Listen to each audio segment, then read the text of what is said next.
पूरा देश देख रहा है और पूरा देश देख रहा है कि एक आदमी दुनिया का दूसरा नंबर का बड़ा उद्योगपति कैसे बन गया। तुमने रेल बेच दी, तुमने पेट्रोल कंपनियां बेच दी, तुमने हवाई अड्डे बेच दिए, तुमने बैंक बेच दिए, तुमने इंश्योरेंस कंपनियां बेच दी, जिसको कोई 50 रुपए का लोन ऑस्ट्रेलिया के लिए देने के लिए तैयार नहीं था माइनिंग के लिए। तुमने स्टेट बैंक ऑफ इंडिया से 4000 करोड़ रुपए निकाल के लोन क्यों मुंह छुपा रहे हो? क्यों मंत्रियों को आगे कर रहे हो? क्यों राहुल गांधी बोलना चाहते हो उससे पहले सदन स्थगित करके चले जाते हो?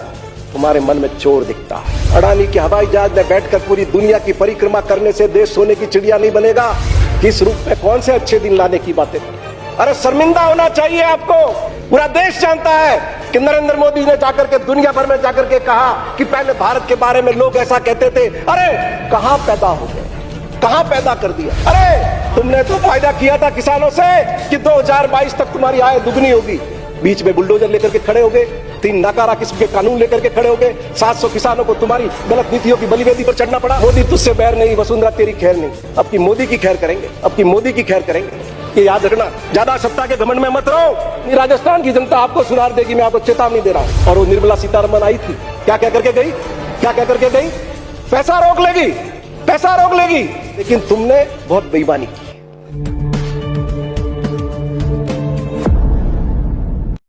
ये बहुत ही आपत्तिजनक बात है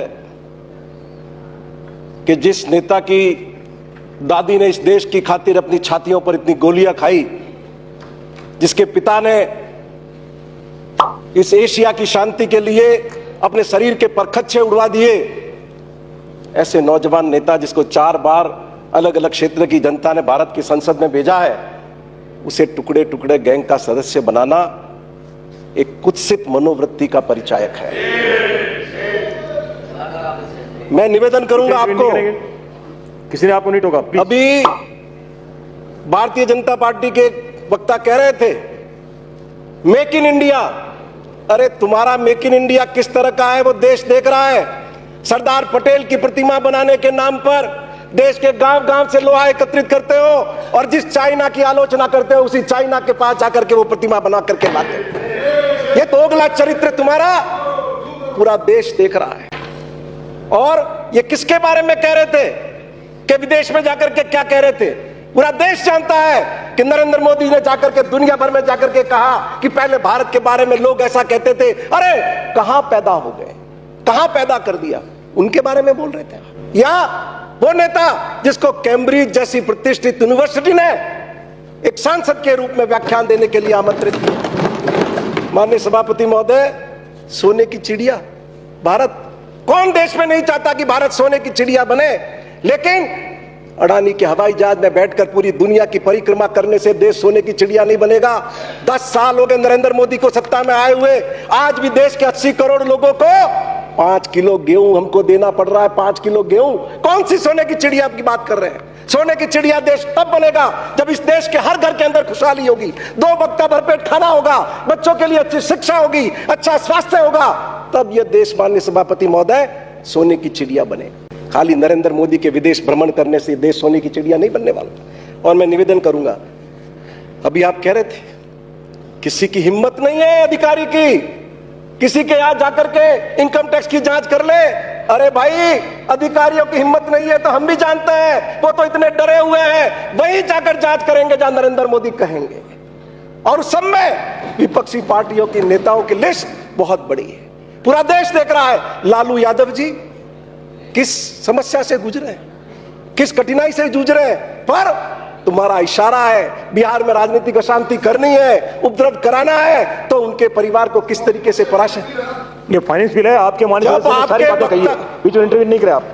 ये सारी बातें इस सदन में इसलिए हुई है माननीय सभापति महोदय कि ये नेता विहीन विपक्ष है, नेता विहीन विपक्ष। और इसलिए एप्रोप्रिएशन बिल और फाइनेंस बिल पर बोलने की बजाय आपने पहले जो बातें की है उसका जवाब दूंगा और फिर फाइनेंस बिल पर आऊंगा। माननीय सभापति महोदय, मैं निवेदन करूंगा, कोई आलोचना का आधार नहीं है। मैंने इनकी नेता वसुंधरा राजे को जब उन्होंने अपने 5 साल के काम और इस सरकार के 4 साल के काम कुछ को लेकर के ट्वीट किया था, मैंने उनको चुनौती दी हुई है कि राजस्थान के किसी शहर में, किसी जगह, किसी तिथि, किसी समय पर तुम्हारी सरकार के कामकाज और इस सरकार के कामकाज पर चर्चा के लिए बहस रख लेना, सामने आकर के बताएंगे कि तुमने क्या किया और इस सरकार ने क्या। किस रूप में कौन से अच्छे दिन लाने की बातें कर रहे हो? अरे शर्मिंदा होना चाहिए आपको। दिल्ली की संसद में लोग औरतें बैठी थी तुम्हारे खिलाफ में, और देश के सांसदों से कहा कि ये भारत सरकार 200 रुपया देती है, एक दिन का 7 रुपया, एक दिन तुम 7 रुपए में गुजार करके देखो। और राजस्थान की सरकार, माननीय सभापति महोदय, एनएसईपी का, पूरे भारत का नेशनल सोशल असिस्टेंट प्रोग्राम का, पूरे भारत का जो बजट भारत सरकार का है, उससे ज्यादा राजस्थान का पेंशन बजट अशोक गहलोत का 11,500 करोड़ रुपए होगा। बड़ा रौब गालिब करते हैं किसान सम्मान निधि के नाम पे। क्या है किसान सम्मान निधि? दिन के 16 रुपए, दिन के 16 रुपए, 500 रुपए महीने के, दिन के 16 रुपए किसान सम्मान निधि। ये सम्मान है किसान का। अरे तुमने तो फायदा किया था किसानों से कि 2022 तक तुम्हारी आय दुगनी होगी। क्या हुआ उस वायदे का? बीच में बुलडोजर लेकर के खड़े हो गए, 3 नकारा किस्म के कानून लेकर के खड़े हो गए, 700 किसानों को तुम्हारी गलत नीतियों की बलिवेदी पर चढ़ना पड़ा। माननीय सभा प्रधानमंत्री ने राज्यसभा में क्या कहा? ओपीएस देना पाप है और यह चिंता का विषय है। ये शब्द है प्रधानमंत्री के। और इन्हीं की पार्टी की सरकार थी दिल्ली के अंदर जब न्यू पेंशन स्कीम लेकर के आए। इन्हीं की पार्टी की सरकार थी जब राजस्थान के अंदर न्यू पेंशन स्कीम कर्मचारियों के लिए लेके आए। आज एक मुख्यमंत्री ने हिम्मत की है, पूरे देश को दिशा दी है कि जो कर्मचारी 30-35 साल इस प्रदेश की जनता की सेवा करता है, उसको रिटायरमेंट के बाद हम शेयर बाजार के भरोसे नहीं छोड़ सकते, शेयर बाजार के भरोसे नहीं छोड़ सकते। भाजपा के लिए यह पाप हो सकता है। और वो निर्मला सीतारमण आई थी जयपुर में बजट पेश करने के बाद, क्या क्या करके गई? क्या क्या करके गई? पैसा रोक लेगी, पैसा रोक लेगी। और वो वक्त आएगा जब पूरे हिंदुस्तान का एक एक कर्मचारी खड़ा होकर के कहेगा, पिछली बार तुमको कहा था ना, चुनाव थे जब, मोदी तुझसे बैर नहीं, वसुंधरा तेरी खैर नहीं, अब की मोदी की खैर करेंगे। ये याद रखना। ज्यादा सत्ता के घमंड में मत रहो, ज्यादा सत्ता के घमंड में मत रहो। आप तो वो लोग हो इस बेलगाम महंगाई के दौर में, अभी अभी 1 मार्च को आपने 50 रुपए सिलेंडर के बढ़ाए, और पिछले 4 साल के अंदर गेहूं हो, चावल हो, जौ हो, दाल हो, खाने का तेल हो, दुगुना महंगा किया, दुगुना। जौ और गेहूं 50 रुपए किलो तक पहुंचा दिया। 2014 में गैस का सिलेंडर 410 रुपए में मिलता था, आज 2023 में 1106 में क्यों मिल रहा है? क्यों मिल रहा है? तुमने सब्सिडी खत्म कर दी, तुमने खाद की सब्सिडी कर दी, खत्म कर दी, तुमने इसकी सब्सिडी खत्म कर दी। जिस कमजोर आदमी की भावनाओं पर चढ़ करके राज में आए, सबसे ज्यादा उसी को नुकसान। अभी तुम कहते हो हम कुछ भी सरकार करती है, रेवड़ियां बांट रहे, रेवड़ियां बांट रहे। अरे तुम्हारा घर का पैसा है क्या? ये उस जनता का पैसा है, और उस जनता का उस पैसे पर हक है। जनता के पैसे में से उनको दे रहे। कौन सी रेवड़ियां है? तुम्हारे घर का पैसा है क्या? पेट में दर्द होना तो स्वाभाविक है। भारत सरकार के अभी इतने गीत गा रहे थे, भारत सरकार के बजट की तारीफ क्यों नहीं होती? क्यों तारीफ नहीं होती? क्यों लोग, क्यों जाकर के वित्त मंत्री को अनेक राज्यों की राजधानियों में बैठ करके कहना पड़ता है हम ये कर रहे हैं, हम वो कर रहे हैं? तुमने तो इनकम टैक्स के नाम पर भी धोखा दिया। लोग जो फायदा स्लैब का मिडिल क्लास को मिलना चाहिए था, उसमें भी तुमने बेईमानी की है। क्यों? तुम किसके लिए काम करते हो? इतनी बातें करते हो। अगर तुम्हारे के अंदर नैतिक बल है, नैतिक साहस है, और हिंदुस्तान की जनता पर भरोसा करते हो, तो जो हिडनबर्ग ने रिपोर्ट जारी की है, उसको लेकर जो सवाल खड़े किए जा रहे हैं, भारत की संसद में बैठकर हिंदुस्तान की जनता को जवाब क्यों नहीं देते? क्यों मुंह छुपा रहे हो? क्यों मंत्रियों को आगे कर रहे हो? क्यों राहुल गांधी बोलना चाहते हैं उससे पहले सदन स्थगित करके चले जाते हो? तुम्हारे मन में चोर दिखता है, और पूरा देश देख रहा है कि एक आदमी दुनिया का दूसरा नंबर का बड़ा उद्योगपति कैसे बन गया। तुमने रेल बेच दी, तुमने पेट्रोल कंपनियां बेच दी, तुमने हवाई अड्डे बेच दिए, तुमने बैंक बेच दिए, तुमने इंश्योरेंस कंपनियां बेच दी। जिसको कोई 50 रुपए का लोन ऑस्ट्रेलिया के लिए देने के लिए तैयार नहीं था, माइनिंग के लिए, तुमने स्टेट बैंक ऑफ इंडिया से 4000 करोड़ रुपए निकाल के लोन नहीं दिया जा सकता।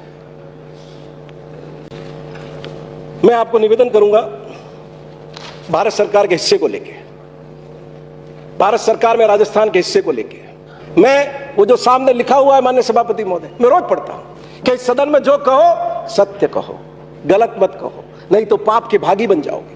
और वो जो केंद्र में मंत्री बने हुए हैं, कभी तो हमारी सरकार गिराने के लिए दौड़ पड़ते हैं, हमारे एमएलए की तोड़फोड़ के लिए दौड़ पड़ते हैं। और जब पूरा भारत जानता है कि ये जो सौदेबाजी कर रहे थे ये भारत सरकार के किस मंत्री की आवाज है, अरे तुम्हारे अंदर नैतिक साहस है, सच्चाई है, आओ और अपना वॉइस सैंपल दो, तो मालूम पड़े कि तुम गुनाहगार, तुम चोर हो कि नहीं हो। तुमने राजस्थान की सरकार को एमएलए की खरीद फरोख्त करके गिराने की कोशिश की है, तुमने नहीं की। दूध का दूध पानी का हो जाएगा, लेकिन चोर है, देना नहीं चाहते सैंपल। और ये बीजेपी के सारे मित्रों को मालूम है कि ये किसकी आवाज थी।